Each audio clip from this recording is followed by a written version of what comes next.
I'm really curious about what you would tell us about your learning curve. So at 23, you're the best player in the world. Were you better at age 30? Were you better at age 40? When you retired, were you the best you had ever been? Can you just talk a little bit about, did you ever plateau, and some of the factors around your learning?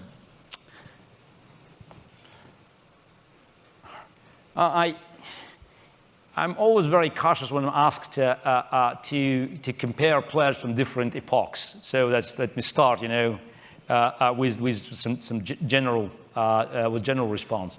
Now you ask me to compare Garry Kasparov of 1985 to 1995 and 2005.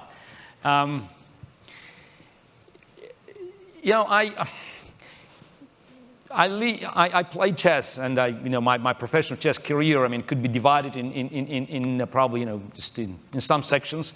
I'm actually writing now the book about my best games, Kasparov and Kasparov. So I'm working now on the first volume. So that's why I'm, probably too sentimental to talk about those early days. And it ends with the World Championship match in '84, '85. I think that probably I had two peaks in my career. One was the late '80s.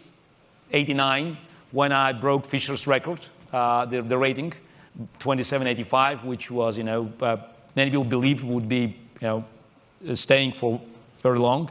I crossed 2,800 mark, and now that many players did it.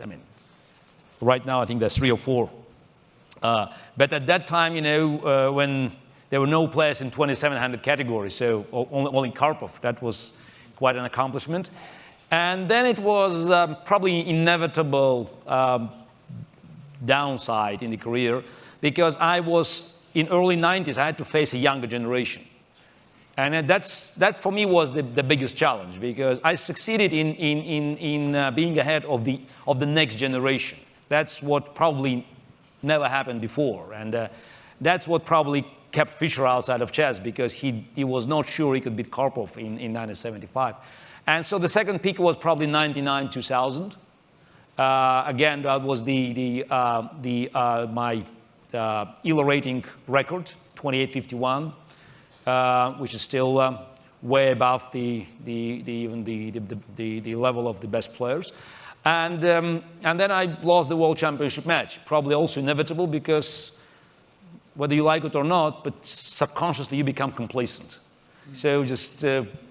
No, even if you understand everything, at a certain point, you lose your determination. So you want to say, you want to optimize your game or your business, and you don't want to make any changes.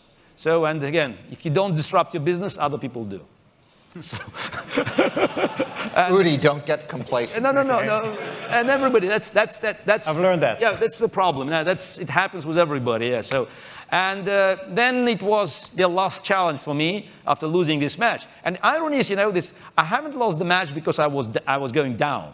I lost the match in the middle of my longest winning streak in the tournament. I won 10 tournaments, and that was exactly in the middle.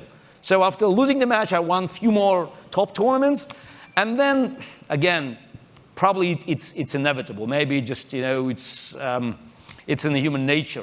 So at a certain point, you lose your passion to sort of search for new horizons. Because for me, chess was not just about winning or losing, so not for IBM. Yes, I wanted to make the difference. I wanted to find something new. I wanted to make a contribution to the game. And at one point, I recognized that already I did more than I could have ever thought of. And by 2002, 2003, I was mentally preparing myself to do something else.